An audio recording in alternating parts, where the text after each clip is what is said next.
अस्सलाम वालेकुम। कैसे हैं आप सब लोग? उम्मीद करती हूँ आप सब लोग ठीक होंगे। आप सबकी दुआओं से हम भी ठीक हैं अल्हम्दुलिल्लाह। अल्लाह पाक आपकी तमाम परेशानी और मुसीबतों से आसान फ़रमाए। आमीन सुम्मा आमीन। तो आज का व्लॉग मैंने शुरू किया है एज़ यूजुअल फ़जर के वक्त। आप मुझे यहाँ पे देख सकते हैं, मैं फ़जर में खूब दुआएं करती हूँ, कुरान पाक पढ़ती हूँ। जैसे पिछले व्लॉग में मैंने बताया था, सूरह रहमान की तिलावत करने की फ़जीलत बहुत ज़्यादा होती है फ़जर के वक्त। सूरह यासीन भी पढ़ा कीजिए।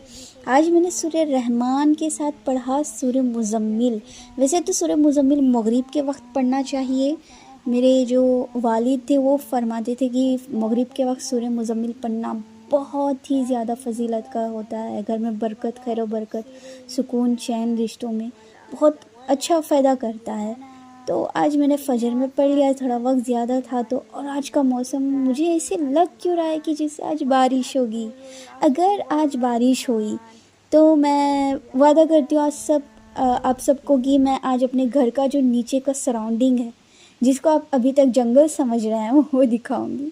तो कुरान पढ़ के हो गया और मैं जानिमाज़ पे देख रही हूँ। ये देखिए मेरे जानिमाज़ पे ये पता नहीं कहाँ का डायरेक्शन दिखा रहा है, समझ ही नहीं आता। कभी तो मेरे काम आया नहीं।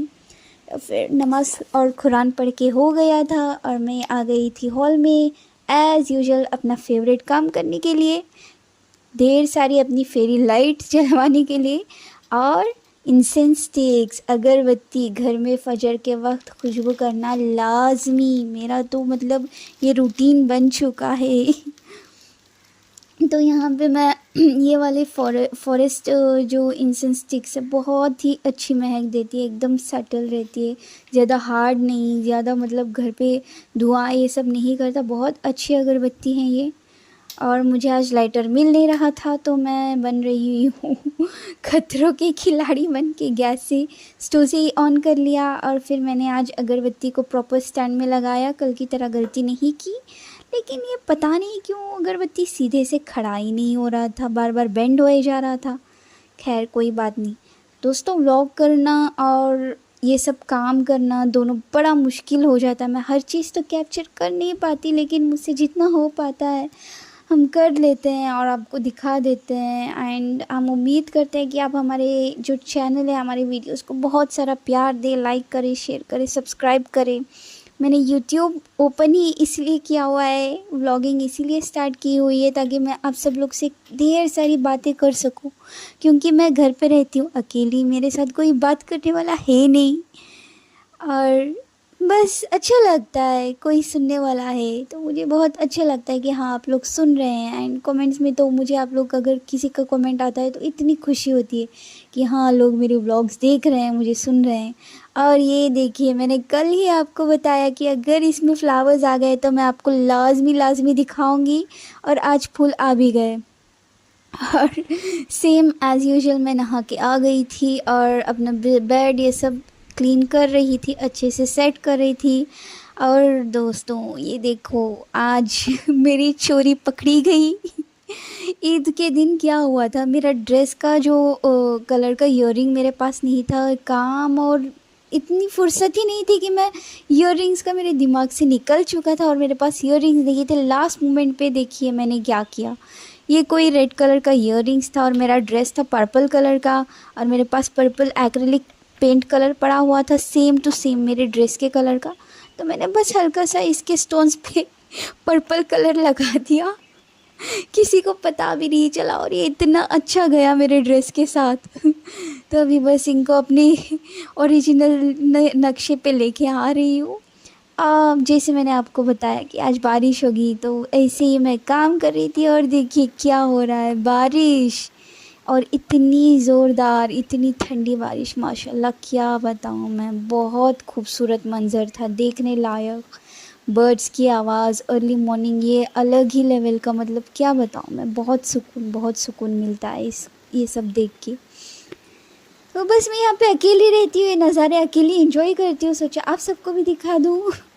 तो देखिए और एंजॉय कीजिए। और फिर ये मैंने देखिए ये इसका असली शक्ल, इन ईयरिंग्स की असली शक्ल ये थी रेड कलर की, और मैंने इनको बेचारों को क्या बना दिया। तो बस इनको अच्छे से साफ़ किया और रख दिया। और ये इसका कुछ सेट है, पता नहीं इसको कैसे पहनते, इतना हैवी सा ये कुछ है, मैंने ये सब मेरे बस की बात नहीं है, मैं नहीं पहन पाती इतना हैवी। ये डिब्बे में ही पैक रहेगा, इंशाल्लाह कभी वक्त मिला तो कहीं पहन लूँगी। और फिर मैं आज सेट कर रही थी अपने सारी बैंगल्स, इधर उधर बहुत गंदा पड़ा हुआ था, बहुत आना जाना लगा हुआ था इन दिनों ईद के कारण, इधर उधर दावत, दोस्त के घर चले गए, कई रिश्तेदार के घर चले गए, तो बस सारा कुछ सेट कर रही थी। और ये हैं मेरी बैंगल्स जो मुझे शादी में मिले थे, और बहुत ही प्यारी बैंगल्स हैं सारी, मुझे बहुत पसंद है। और ये देखिए कश्मीरी चूड़ियाँ, क्या आपने भी कश्मीरी चूड़ियाँ का ट्रेंड फॉलो किया था? मैंने ख़रीदा तो था लेकिन अभी तक यूज़ ही नहीं कर पाई, समझ ही नहीं आता किस पे पहनूं। पता नहीं क्यों मैं ट्रेंड के साथ चल नहीं पाती हूँ, I don't go along with the trend. और फिर हर लड़की के पास अच्छे से ऑर्गेनाइज डिब्बों के साथ एक ऐसा डिब्बा लाजमी होता है जिसमें अनवांटेड चीज़ें पड़ी रहती हैं, तो बस ये यूज़ नहीं होने वाली चीज़ें इसमें पड़ी हुई हैं। और यहाँ पे मैं अपनी बैंगल्स को सेट कर रही हूँ, जो भी मैंने ये हाल फ़िलहाल यूज़ किया था इन सब को अच्छे से अरेंज करके रखना मुझे बहुत पसंद है। ये सारी बैंगल्स जो है मैंने अपनी शादी की शॉपिंग की थी हैदराबाद से। हैदराबाद का लाड़ बाज़ार जो है, जो बैंगल्स के लिए फ़ेमस है, वहाँ से। और मानिए, मेरी बात मानिए और यहाँ से लाजमी शॉपिंग कीजिए, क्योंकि क्या होता है बहुत सारी स्टोन की बैंगल्स जो होती है ख़रीदने के कुछ टाइम बाद ख़राब हो जाती है, उनका कलर चेंज हो जाता है, स्टोन्स ब्लैक होने लग जाते हैं। ये वाली बैंगल्स हमें बहुत महंगी ज़रूर पड़ी थी, लेकिन इट्स वर्थ इट स्पेंड करना, मतलब कोई दिक्कत नहीं है। लड़कियों ख़रीद लो ख़रीद लो अपनी शादी की शॉपिंग लाजमी हैदराबाद से, मतलब हो सके तो ऑनलाइन अगर वो लोग दे रहे हैं, अगर ऐसा कुछ है तो मंगवा लो, just go for it without giving a doubt, go for it. देखो ये ऑलमोस्ट कितना बहुत सारा टाइम हो गया, मेरी रुखसती हुए 8 महीने हो चुका है, तब से अब तक बहुत यूज़ की हूँ इनको, बहुत पानी वानी में बहुत रफ़ यूज़ किया है, थोड़ी भी इनकी चमक कुछ नहीं हुआ, एक स्टोन निकला नहीं, कुछ नहीं, बहुत खूबसूरत, आज भी एकदम नए लगते हैं ये सारी। मुझे बहुत पसंद है। मुझे चूड़ियाँ, मैं क्या बताऊँ, सारी ज्वेलरी में चूड़ियाँ ही एक चीज़ है जो मुझे बेहद पसंद है, बाकी कुछ नहीं पहनना पसंद मुझे तो मैं बस इन चूड़ियों के बॉक्स को सेट कर रही थी। हर लड़की के पास ऐसा कुछ ना कुछ होता ही है। और यहाँ देखिए इत्तर और परफ्यूम, मुझे उतना शौक़ नहीं है, मैं बस 1-2 लगाती हूँ, बाकी मेरे हस्बैंड जो हैं यूज़ करते हैं और सारा ऐसे ही रख के छोड़ देते हैं। और फिर क्या होना था, आ गई मैं वापस अपने बेड पे। फजर का सारा मैंने कुछ ज़्यादा काम कर लिया और मैंने बहुत नींद आ रही थी, मैंने सोचा बस सोते हैं, अब थोड़ी देर बाद उठते हैं, फिर ब्रेकफास्ट ये सब करते हैं। और ये मैं दवाई ले रही थी एलर्जी की, दोस्तों मुझे थोड़ा एलर्जी हो गया है, मेरे लिए दुआ ज़रूर कीजिए। बारिश अभी थोड़ी देर के लिए रुक गई थी, लेकिन शाम में वापस से स्टार्ट हुई थी, मैं आपको वो भी दिखाऊंगी आगे। बस थोड़ी देर के लिए अब मैंने आराम किया और नींद खुलने के बाद देखिए मैंने क्या कुछ किया फिर लंच का टाइम हो रहा था, सुबह में हस्बैंड आके उठा दिए, बोले कि ज़की भूख लगी है, कुछ बना भी दो यार, कब तक सोती रहोगी बस मैं आ गई थी किचन में और इनको ब्लैक कॉफ़ी दे रही थी। ब्लैक कॉफ़ी क्या है, ब्लैक कॉफ़ी में ये शुगर लेते हैं, दे भर भर के 2-2 चम्मच शुगर इनको कॉफ़ी के साथ चाहिए, दूध नहीं चाहिए लेकिन शुगर चाहिए। ब्लैक कॉफ़ी ऐसी थोड़ी होती है, लेकिन क्या करें, अगर नहीं डालूँगी शुगर तो पियेंगे नहीं। अभी भी देखिए ले ही नहीं रहे थे, 2-2 बार पूछ रहे हैं कि इसमें शुगर ऐड किया हुआ है ना, कंफर्म कर रहे थे मुझसे हस्बैंड को मैंने फिर जल्दी से ब्लैक कॉफ़ी दिया, काम पे बैठे हुए थे बेचारे और बहुत मेहनत करते हैं। दुआ कीजिए हर किसी के घर में अल्लाह पाक बरकत खैर बरकत दें, आमीन सुम्मा आमीन। और फिर मैं किचन में आ गई थी, करने लगी थी ब्रेकफास्ट की तैयारी। एज़ यूजुअल सुबह सुबह हमारे घर में या तो अंडा ब्रेड रहता है, पाव रहता है, कुछ ना कुछ, लेकिन अंडे के साथ रहता ही है, लाजमी है तो मैं बना रही हूँ आज टोस्ट। इसमें ज़्यादा कुछ नहीं, अंडे में थोड़ा रेड चिली पाउडर, सॉल्ट, थोड़ा चिली फ्लेक्स डाल दिया था और फिर मैंने इसको ब्रेड को अच्छे से दोनों साइड से कोट करके पैन पे थोड़ा बटर डाल के मैंने इनको थोड़ा सा पका दिया था, बस इनको अच्छे से फ्राई कर लिया था ब्रेड के स्लाइसेस को। बहुत टेस्टी लगता है, मुझे तो बहुत मज़ा आता है ये खाने में सुबह सुबह कॉफ़ी के साथ। सुबह का वक्त कहाँ 12 बज रहा था और आज कुछ ज़्यादा ही देर तक सो गई थी। लगता है एलर्जी की जो दवाई है बहुत मतलब काम करता है ब्रेन पे और बस इनको मैं फिर दे रही हूँ घी के साथ। यूजुअली लोग बटर लेते हैं लेकिन इनको पता नहीं कैसे घी हर चीज़ में। मुझे तो घी बिल्कुल नहीं पसंद, इनको भर भर के घी चाहिए।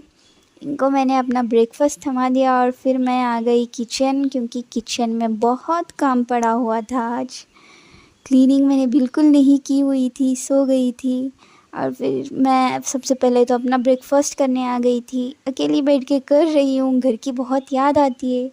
घर में क्या होता था, मेरी अम्मी जो रहती थी बहुत इतने मेरे नखरे होते थे ना कि आके मुझे 2-3 बार जगा दी थी कि ज़क्की आ जाओ नाश्ता कर लो, नाश्ता कर लो। मेरा कमरा ऊपर के पोर्शन में रहता था तो मेरी अम्मी बार बार सीढ़ियाँ चढ़ के बेचारी आती थी।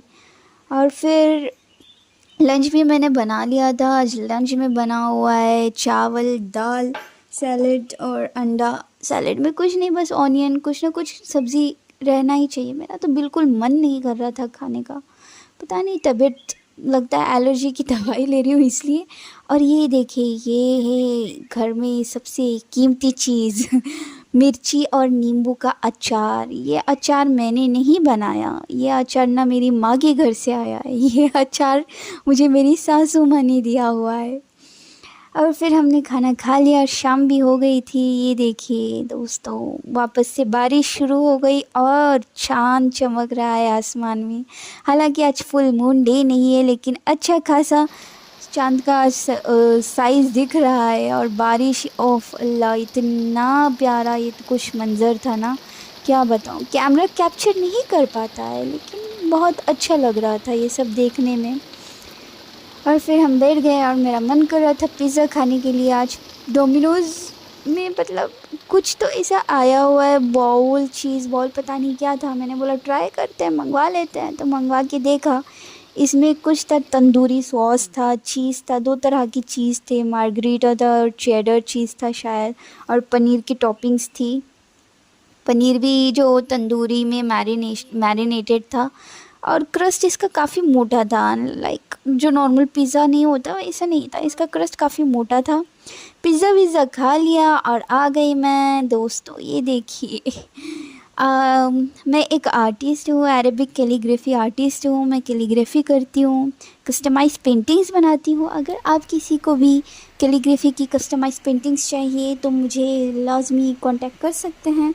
कांटेक्ट करने के लिए आपको कमेंट में मुझे मैसेज करना होगा एंड मैं खुद आपसे बात करूँगी फिर। तो ये एक ऑर्डर था जो कंप्लीट करना था। ये पता नहीं कौन से साल कंप्लीट होगा, क्योंकि इसको मैंने 2-3 बार रीपेंट किया था। कस्टमर को पसंद नहीं आ रहा था, बार बार कलर का इशू हो रहा था। और फिर पेंटिंग ख़त्म करके मैं आ गई फ्लावर्स बनाने। ये तो मेरा फेवरेट काम है, ये फज़ी वायर के फ्लावर्स, ये सब बना के मैं अपना घर सजाती रहती हूँ। मुझे बहुत अच्छा लगता है ये सब करने में। अब क्या करूँ गाइस, अकेली रहती हूँ, कोई बात नहीं करता, कॉल नहीं करता। पता नहीं, जब से शादी हुआ है लोग मुझसे जैसे दूर हो गए। भाई और मम्मा, मेरी माँ जो है, बस इन्हीं के कॉल्स आते हैं, बाकी किसी के कॉल्स नहीं आते। कोई बात ही नहीं करना चाहता, पता नहीं क्या हो गया है लोगों को सडनली। इट्स ओके, कोई बात नहीं, इंशाल्लाह। पता नहीं क्या हो गया, मैं तो बहुत अच्छे से रहती हूँ। आई मीन अब ऐसे हो रहा है तो शायद मुझसे कुछ हुआ हो या क्या हुआ हो। दुआ कीजिए आप लोग ऐसी सिचुएशन में ना आए। खैर, मेरे लिए तो आप सब लोग हैं मेरी बातें सुनने के लिए, और मैं जी खोल के आप सबसे बात कर सकती हूँ। मुझे बहुत अच्छा लगता है एंड मेरे व्लॉग्स बहुत सारे लोग देख भी रहे हैं, तो क्या है भाई, मज़े ही मज़े हैं अब। खैर, ये देखिए, मैं प्यारा सा वॉश तैयार करते हुए ये सारी फज़ी वायर्स को इसमें अच्छे से अरेंज करके लगाती हूँ। और फिर शाम में वापस से मैंने इंसेंस स्टिक्स लगा दिया और खूबसूरत लम्हे मैं और हस्बैंड बैठ के खूब सारी बातें कर रहे थे। बस इतनी सी ही है हमारी लाइफ। और मेरे ही प्यारे व्लॉग्स पसंद आए तो लाजमी शेयर कीजिए, सब्सक्राइब कीजिए, लाइक कीजिए, कमेंट में बातें कीजिए मुझसे। मुझे अच्छा लगेगा अगर आप लोग मुझसे बातें करेंगे तो। खैर, आप सब लोग अपना ख़याल रखिए, हमें दुआओं में ज़रूर याद कीजिए। अल्लाह पाक आपकी तमाम जायज़ ख्वाहिशात को पूरी करे। आमीन सुमा आमीन। अस्सलाम वालेकुम।